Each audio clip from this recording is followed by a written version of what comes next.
Haleluya. Ndaje ni Mukanziza Rebeka ndagarutse. Tugiye kwigana icyigisho cyiza cyane. Mubyeyi, fata agatebe wicare, twigana icyigisho cyiza cyane kizagufasha mu buzima bwawe, kivuga ngo ababyeyi bakenewe mu gihe cyacu. Ababyeyi bakenewe mu gihe cyacu. Reka dusenga Imana.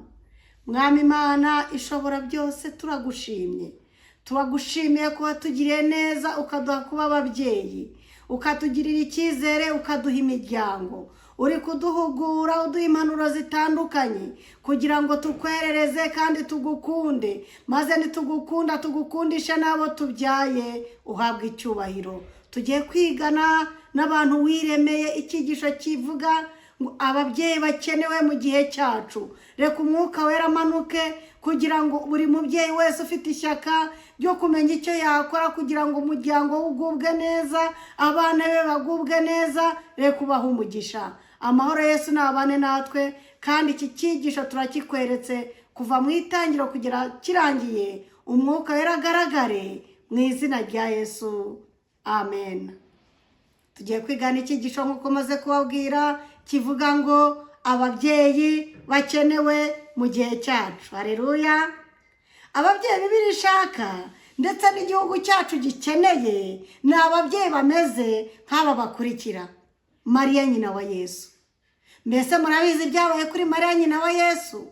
Yari isugi, atarigeze abonana n'umugabo, ariko igihe marayika w'Uwiteka yamubwiraga ati uhiriwe ku Mwami Imana, dore uzasama inda, uzabyara umwana w'umuhungu, uzamwite Yesu, kuko ari we uzakiza abantu ibyaha byabo.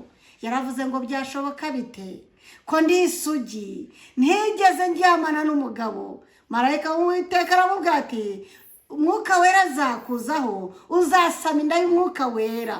Kuko ari nta jambo Imana ivuga ngo rihere, nk'uko tubona mu butumwa bwiza uko bwanditswe na Luka igice cyaho cya mbere umurongo wa 37, nk'uko Mariya yasubije ngo dore ndi umuja wa Nyagasani, bimbere uko mubivuze.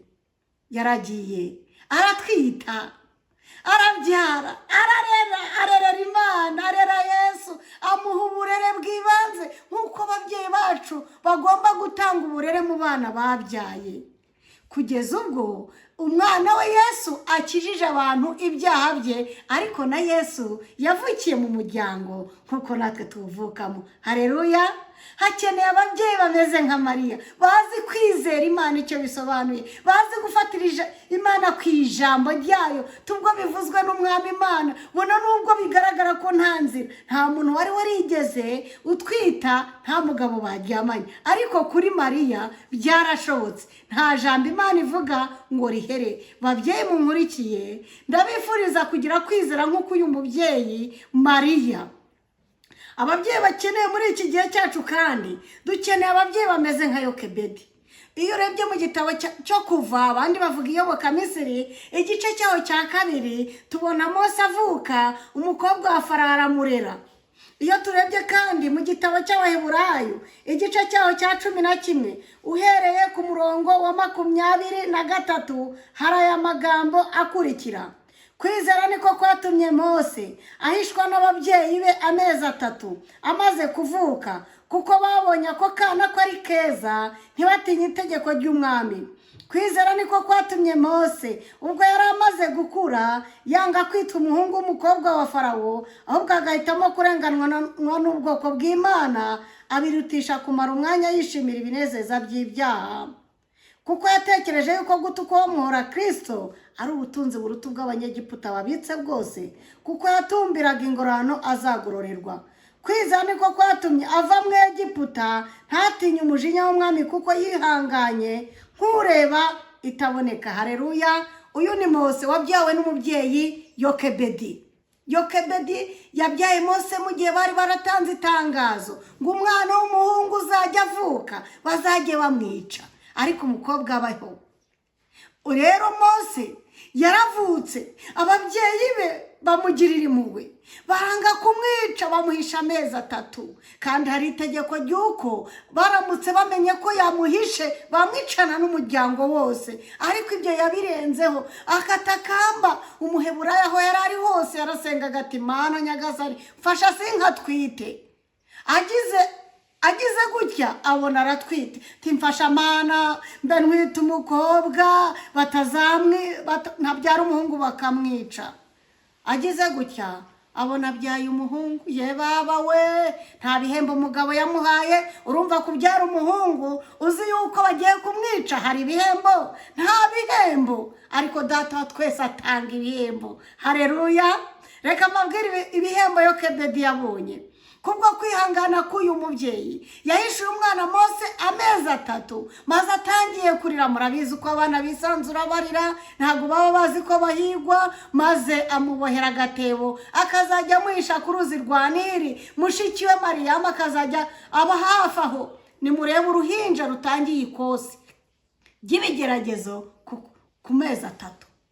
Babyeyi mwabyaye murabizi ukuntu umwana umwitaho, umwonsa buri kanya. Nimurebe umwana Mose konka rimwe ku munsi, nabwo bamujyanaga butaracya bakamuvanamo nimugoroba bwije. Mbese yahindurirwaga nande? Yewe burya koko abanyarwanda bari babizi irizaba imbuto ntirimungwa. Mose Imana yarahamurindiye, maze ibonye kwihangana k'uwo mubyeyi Yokebedi, maze yohereza umukobwa wa Farawo anyura n'ahatagombaga kunyura, imuhuza na kagahinja. Maze akimupfundura mu gatebo aho yarari, uruhinja rurarira. Maze nk'uko tubisoma mu rwambere rw'Abakorinto igice cyaho cya 15 umurongo wa 19 aratubwira hati, niba muri ubu buzima Kristo ariwe twiringiye wenyine, atuma duhinduka wo kugirirwa impuhwe kuruta abandi bantu bose. Haleluya. Urwo ruhinja umukobwa wa Farawo yarugiriye impuhwe ararufata, maze mushiki we Mariyamu aba ari hafi aramubwira ati mbega uruhinja rwiza, nabazanira umurera. Tiwabugize neza. Ariruka nkazana nyina. Maze uwo mukobwa wa Farawo ahita amubwira ati umunderere, numugeza ku myaka 12 uzamume nzajya nguhemba. Maze Yokebedi utarahembwe n'umugabo we akazajya ajya iby'ibwami, yambikwa n'ibwami, agasurwa nabo ibwami. Haleluya. Mbega Imana ngo utatanga ibihembo. Imyaka 12 yose Imana imuhemba kubera kwihangana k'uyu mubyeyi. Dukeneye abagore, ababyeyi bameze nka Yokebedi. Maze uwo mwana yaramureze mu myaka 12 yose, amwigisha uko Imana ishaka ko umwana agomba kubaho, ukuntu agomba kubaha Imana no kuyihimbaza. Bona nubwo byamusaba gupfa ko atagomba guhemukira Imana ngo asenge ibigirwamana byo mu Egiputa. Aramubwira ngo erega bugira umuheburayo byagenze gutya, amubwira uko yavutse, uko yahishwe, uko yatoraguwe, n'uburyo Imana yamumushyize mu biganza ngo amurere. Mwana wanjye, uzubaha Imana kuruta ikindi kintu cyose, bona nubwo byamugusaba gupfa. Dukeneye ababyeyi batoza abana kubaha Imana. Haleluya. Undi mubyeyi tugiye kurebera hamwe ni umubyeyi witwa umubyeyi Abigayili. Turabibona mu gitabo cya mbere cya Samweli igice cyaho cya 25. Turareba Abigayili. Uyu mugore we ntasanzwe, nanjye mwigiraho byinshi. Reka mbabwire, umubyeyi wari inyangamugayo, wari imfura, ufite Imana mu mutima, agashaka umugabo umeze nka Nabali. Bibiliya yaravuze ngo ni umupfu. Yari igihubutsi, yari igisambo, yari umusinzi, yari umunyamwaga. Amabi yose tuyabona kuri uyu mugabo Nabali. Ntabwo wamusabaga ngo aguhe, yari umusinzi, akavuga ahubutse, nta kintu kizima cyabaga kimuriho uretse ubutunzi bwe. Ariko nubwo bimeze bityo, uyu mubyeyi Abigayili yisanze mu rushako rubi rushaririye, abona ko nta gitekerezo umugabo we yamuha, maze yiga kugisha Imana inama. Haleluya. Mu ntambara nyinshi yarwanye n'urugo, ntabwo yavuze ngo reka nake divorce ngo birananiye, ahubwo yagishije inama Imana, imubera umujyanama, kuko yiringira Uwiteka rwose, ntabwo ajya imukoza isoni, maze imurinda agatanya batandukanijwe n'urupfu. Urumva ntacyo wumvamo? Iyo tugishije Imana inama, Imana itubera umujyanama wa bugufi kandi ikatwereka uburyo tugomba kubaka imiryango yacu. Bona nubwo hari byinshi bitameze neza, bona nubwo hari imiryango yacu n'abatware bacu cyangwa n'uwo mwashakanye w'umugore hari bitameze neza, ariko mutura Imana yo yamuremye, niyo yabaha kwihanganirana, niyo yahindura umutima w'uwo mwashakanye, maze mukabaho mutekanye kandi mugatandukanywa n'urupfu nk'uko muba twarabisezeranye imbere y'Imana n'abahamya baba batushagaye baje kudushyigikira ngo turwubake. Rega gukoza Imana isoni, ahubwo dukoze Satani isoni. Mu ntambara nyinshi dutabaze Data wa twese, afande Yesu ashoboye urugamba, azaturwanira turwubake. Urugero n'Abigayire yatandukanye n'umugabo we, batandukanywa n'urupfu, nta kindi cyabatandukanije. Kubera iki? Uyu mubyeyi Abigayire yari azi kugisha inama Imana. Dukeneye kwihangana nko kwa Zakariya. Zakariya yakoreye Imana, yari umutambyi w'Uwiteka, ariko reka mbabwire, urazi ko atabyaraga, gutera inda byari byaramunaniye. Ari umutambyi ariko agahora atamba, ariko arihangana. Maze igihe kimwe ari mu buturo bwera, ari gutamba, marayika w'Uwiteka amuza ngo umwaka utaha nk'iki gihe uzaba ukikiye umwana w'umuhungu, kandi umwana w'umuhungu uzabyara uzamwite Yohana. Maze Zakariya ati birashoboka se? Hari ibintu ubona bitashoboka. Nawe se imihango ya gigore nayo, umugabo yarashaje, ubona nta nzira ihari. Ariko kuko ari nta jambo Imana ivuga ngo rihere, Imana yishakira inzira. Haleluya. Uyu musaza Zakariya rero yanambye ku Uwiteka, agumya kuyikorera. Bona nubwo yari afite icyasha, cya kindi cyitwa ingumba, agaba umugore wakecuye, umusaza ashaje, akorera Imana, ariko nta rubyaro afite. Imana yaje kumuha umwana w'umugisha witwa Yohana. Yohana yabaye integuza ya Yesu Kristo. Haleluya. Burya umuntu uzaba udasanzwe avuka mu buryo budasanzwe. Iyo umuyobozi runaka ukomeye agiye kujya ahantu haza integuza, zikavana inkomyi zose mu nzira, maze umuyobozi akahaca nta kibazo. Na Yesu Kristo Yohana yamubereye integuza, abijwi ry'urangururira mu butayu, maze akorera Imana anezerewe. Mu bitabo byo mu ijuru Yohana tuzamubona kuko yabaye intwari, agakorera Imana anezerewe. Haleluya. Dukeneye kwihangana kumeze nk'ukwa Manowa. Manowa nabo bari ingumba, ariko bagumya kwikundanira, barakundana. Igihe kimwe rero marayika w'Uwiteka araza. Turabibona mu Bacamanza igice cyaho cya 13 umurongo wa mbere kugeza 25. Marayika w'Imana abonekera ababyeyi ba Samusoni, bakabaha inkuru nziza ko bagiye kubyara. None igihe marayika w'Uwiteka yabibwiraga umugore Mukamanowa, yaravuze ngo icyazana ngo marayika w'Uwiteka tuzanira amakuru meza mu miryango yacu. Marayika w'Uwiteka yaramubwiye ngo muri ingumba ntimwigeze kubyara, none rero mugiye kubyara umwana, ntimuzamwogoshe. Umwana azitwa Samusoni kandi azaba umwana w'umugisha. Mukamanowa ayo magambo yaramunejeje, aravuga ati cyazana marayika w'Uwiteka avuganya nanjye, akagaruka umugabo wanjye ahari, akumva inkuru nziza tuzaniye. Maze marayika yaragarutse ababwira ukuntu bazafata umwana Samusoni, ukuntu azabakiza akasuzuguro k'Abafilisitiya. Abafilisitiya bari bararembeje Abisirayeli, ariko kubera Imana yo mu ijuru yitegereje umubabaro wabo, avuka umwana udasanzwe, avukira ku bantu badasanzwe, bategereje urubyaro igihe kirekire. Ahari amagambo nabo yari menshi, ariko marayika w'Uwiteka araje avugana nabo. Ibyari byarananiranye biremera, nubwo bari bashaje. Imana ntikangwa n'imyaka ufite, ntago kandi uyibaza ngo biraca mu zihe nzira. Ni Imana ishobora byose, ni Data wa twese mwiza. Iyo yivuze irivuga, maze ibyari miraranye bikasubizwa. Izina ry'Imana yacu rihabwa icyubahiro.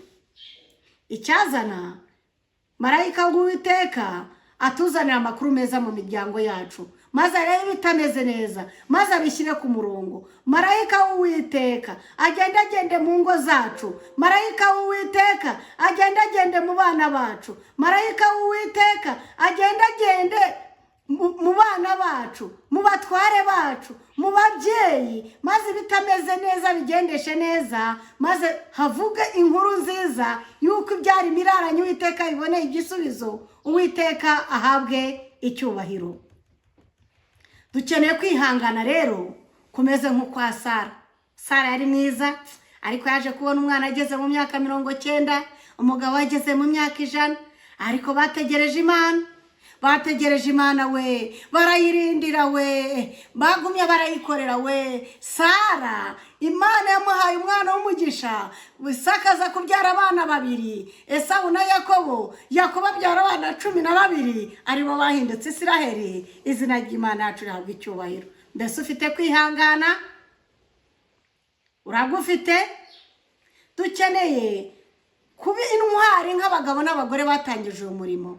Harimo intumwa za Yesu, harimo ababwiriza butumwa ba mbere, harimo abavodua, harimo abagorozi. Abo bose bakoreye Imana, bona nubwo bacaga mu mibabaro n'ikosi bitandukanye, bagumye kunamba ku Mana ntibayimura, babihamisha kashe y'amaraso yabo. Mbese dufite kwihangana? Nyamuneka unkurikiye, mu bibazo n'imiraba bigukikije, gumya kugirira Imana icyizere.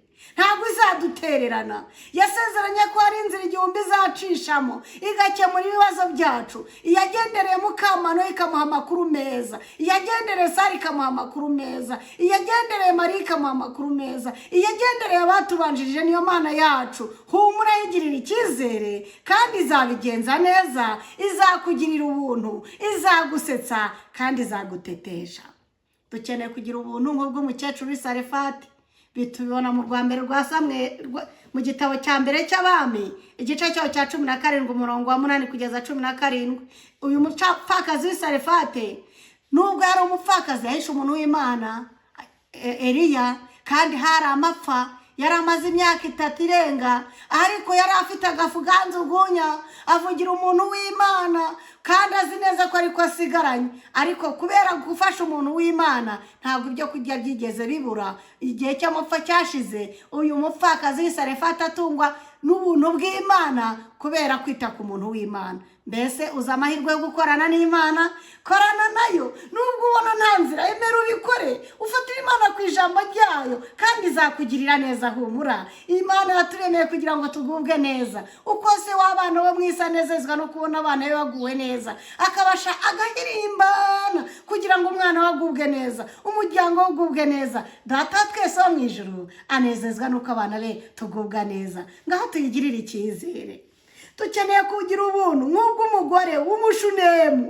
Uyu mushunemu we arantangaza. Uyu mushunemu yari ingumba, none akabona umuhanuzi w'Imana arabacaho buri kanya. Abwira umugabo ati, ariko mu butware wanjye, uriya muntu w'Imana uhora aca hano, twamwubakiye akazu hejuru yacu, urumva barabaherwe. Ariko nubwo barabaherwe nta kana bagiraga, tukamwubakira akazu tugashyiramo igitereko cy'amatabaza akajya haruhukira, ntahora agenda kubona urugendo rumunaniza. Reka mbabwize ukuri, uri umugore utaragize amahirwe yo kubona urubyaro kugihe, ukajya no gucumbikira umugabo utazi ngo nuko umubona agenda kuri iyi mihanda, umugabo muri iyi minsi wakwemerera? Umva, uwo mugabo yaba ari intwari pe, yaba ari intwari ndakurahiye. Ugize ko uri ingumba, utanga igitekerezo ngo wubakire umuntu etaje, ntacyo mupfana si mubyara wawe. Ariko kuko yubahaga Imana, umugabo yarabimwemera ati bikora uko ubyifuza. Yubaka ka etaje, ashyiramo igitereko cy'amatabaza, maze bakazajya bamugaburira. Maze umuntu w'Imana bibonye amenya neza ko batabyara, kandi bari bakuze, baranabyakiriye pe. Nta n'igitekerezo cyo kuvuga ngo Mana duha abana. Hari igihe usanga isengesho ngo Mana duha abana kabateye abana. Ndaparitse pe. Icyo gihe yaparitse niho ibisubizo byabonetse. Haleluya. Maze umushunemu umuhanuzi w'Imana amuhamagara ati, umwaka utanga iki gihe uzaba ukikiye umwana. Aravuga ati, byihorere, iyo sije yihorere, ibyo naranabyibagiye rwose, ikomereza ibindi. Ariko kuko ari nta jambo Imana ivuga ngo rihere, byarabaye. Igihe nk'icyo cyarasohoye, maze Imana imuha umwana w'umuhungu kubw'ubuntu bw'uyu muntu w'ishunemukazi. Ubuntu ni bwiza, tugomba kwiga kugira ubuntu. Tugomba kuba ababyeyi rero bakunda ibyanditswe byera no kubyigisha abana bacu. Nk'umukecuru Royce yarameze ati, turabibona mu gitabo cya 2 cya Timoteyo igice cyaho cya 1 umurongo wa 5 turabwirwa aya magambo. Paulo yandikiye Timoteyo aramubwira ati kuko nibutse kwizera kutajyajya kukurimo kwabanje kuba muri nyogokuru Loyisi no muri nyoko Yunike, kandi nzi neza yuko kukurimo. Burya koko isuka igira isoko. Kwizera Timoteyo yari afite kwabanje kuba muri nyirakuru witwa Loyisi, abyigisha umukobwa we Yunike ari we nyina wa Timoteyo, maze nyina wa Timoteyo abyigisha umwana we witwa Timoteyo watoranijwe akiri umusore agafatanya umurimo w'Imana na Pawulo intumwa ya Kristo. Mbega umunezero umuryango wagize kubona umwana wabo aba umusore ukunda Imana kandi akabera isi umusore w'umumaro. Imana itubashishe kuba ababyeyi badasanzwe bahesha isi umugisha kubw'uburere bwiza baha abana babo mu izina rya Yesu, amena. Dusenga Imana. Nyakubahwa Mwami Imana, tumaze kwiga ababyeyi ukeneye muri iki gihe ni abagore bafite ibyanditswe byera bakabyigisha abana, abagore biteguye kuguhagararira, abagore biteguye gutanga uburere bwiza mu miryango. Ndakwinginze kugira ngo uduhe ubwo bwenge, kandi umuntu wese uzakurikirana iki cyigisho uzamuha ubundi bwenge kugira ngo yigishe urubyaro rwe, arerere isi, arerere igihugu, arerere Imana. Ku iherezo uzaduhereze byiza ry'abakiranutsi, ubidushoboze mu izina rya Yesu, amena.